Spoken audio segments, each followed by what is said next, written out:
What's going on, guys? Got another knife review here for you. A couple of you guys have been asking for this. This is the Kershaw Injection. This is a collaboration with Todd Rexford with his injection line. I think I just cut myself there. Guys, this is an awesome knife. I'll just say this right at the get-go.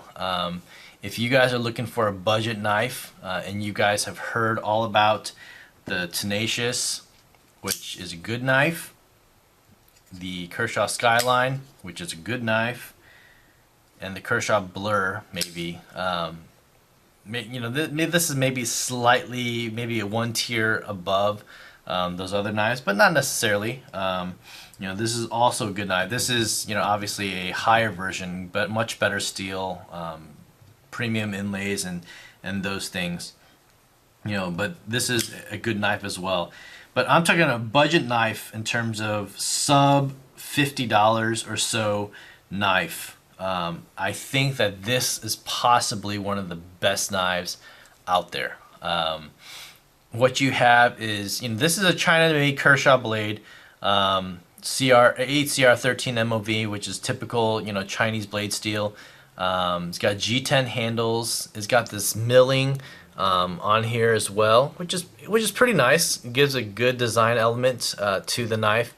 It's got full stainless steel liners inside here, and then the blade stock is 0.12 inches, so 12 thou thick. So just thinner than, say, a Sebenza or an Emerson of 8CR13 MOV. Got dual thumb studs for deployments with this, patterning on here, which is nice. Gives it a little bit more texture for your thumb to grip on.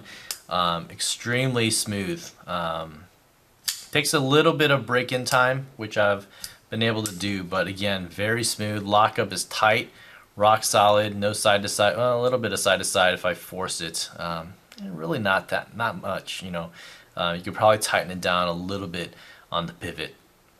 I think, and just overall design of this knife, I mean, you're talking about a Todd Rexford design, which I think is beautiful, compared to the Tenacious. I'm not knocking the Tenacious. This is the first knife I've ever owned and what started my whole knife, addiction disease. Good knife, good deployments, has developed, quite a bit of side-to-side play that I can't tighten down for some reason. Incredibly ergonomic, same blade steel and all those things, but when I compare to design and even just usability, not usability, I mean, they're both going to accomplish pretty much the same exact things, but ergonomics on here are fantastic.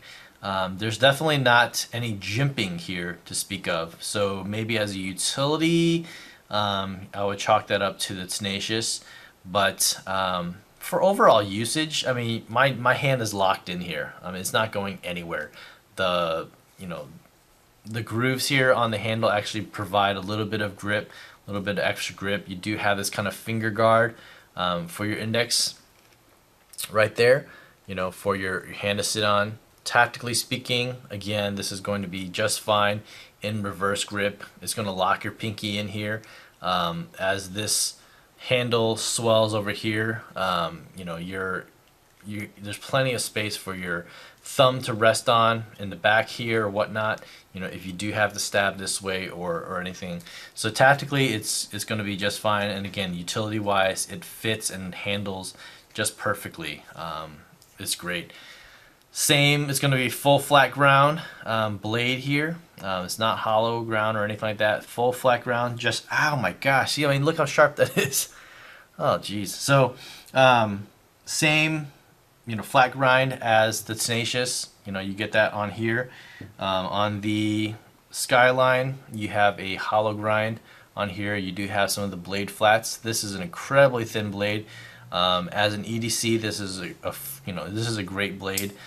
Flipper knife works well, but it's a smaller 3-inch blade compared to 3.5. This one, I think 3.4, 3.3 on the Tenacious. The Blur, I think, is about the same as well at 3.5. And slightly heavier with aluminum handles, and this one's got carbon fiber inlays. Then just for size comparison, as always, you get the large Sebenza right here. Todd Rexford, you guys obviously probably know, is one of the highest sought after custom knife makers out there. His designs, his injection, most recently the one he released from TAD, Triple Lot Design, sold well over $4,000, I think, $3,000 to $4,000, maybe more. So again, highly sought after design.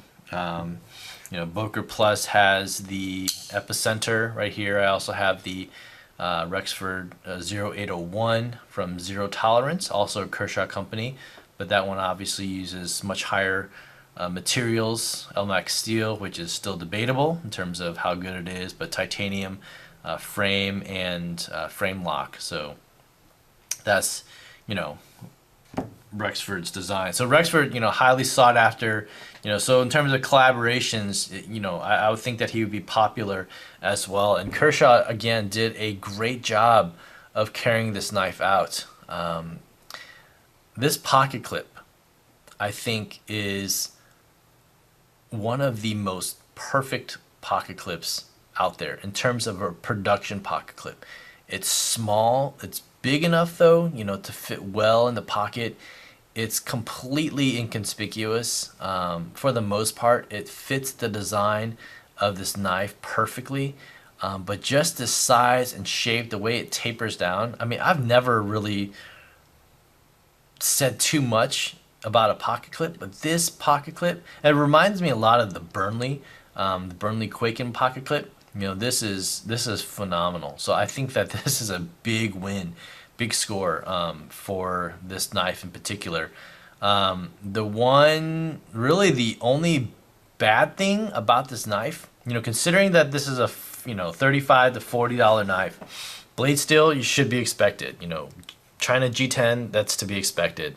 But even like somewhat decorative pivot screws and stuff, that's all great. Those are all really big pluses for this knife.